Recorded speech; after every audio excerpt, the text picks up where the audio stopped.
هيزيح كل حاجه تمت في تزوير التقرير الطبي الشرعي على الشعب بالكامل.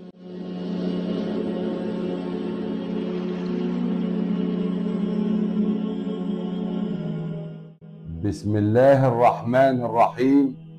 قل اللهم فاطر السماوات والأرض عالم الغيب والشهادة أنت تحكم بين عبادك فيما كانوا فيه يختلفون. صدق الله العظيم.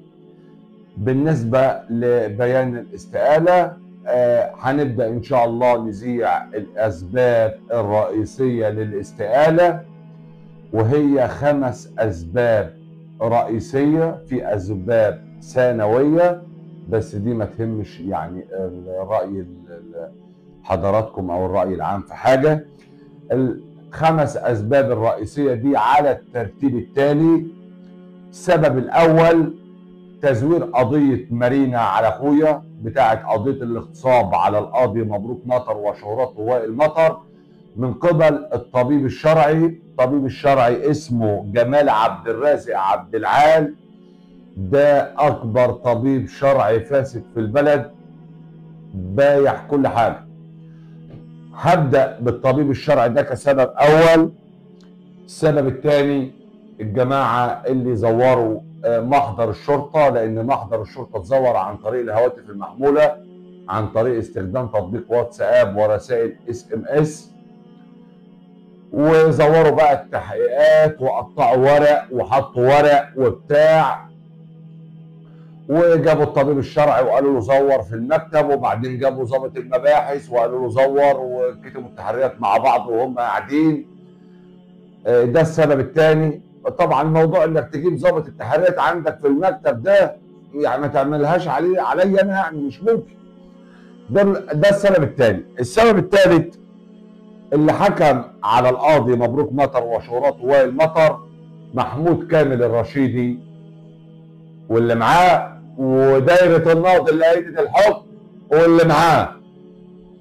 السبب الرابع النائب العام السابق حماده الصاوي والرجاله بتاعته بالواحد بقى.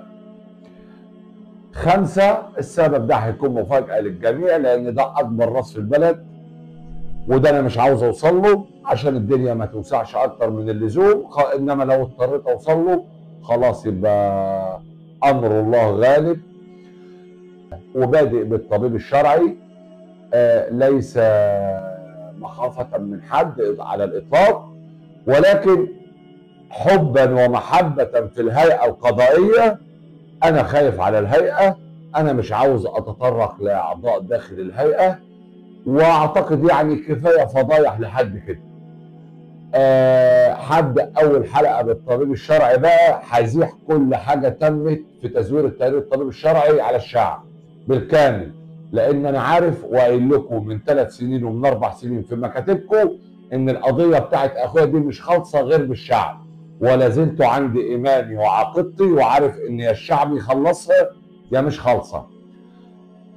اتمنى من الله ان الامور ما توصلش بقى لمرحله ما بعد الطبيب الشرعي، لان انا لو بدات في السنه الثاني مش هوقف غير في الخامس.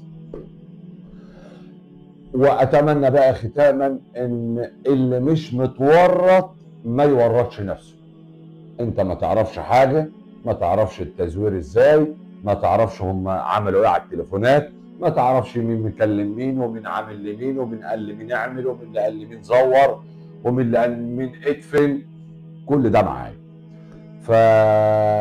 فنلتقي بمشيئه الله الخميس من كل اسبوع في تمام 9 مساء بإذن الله. ألقاكم على خير.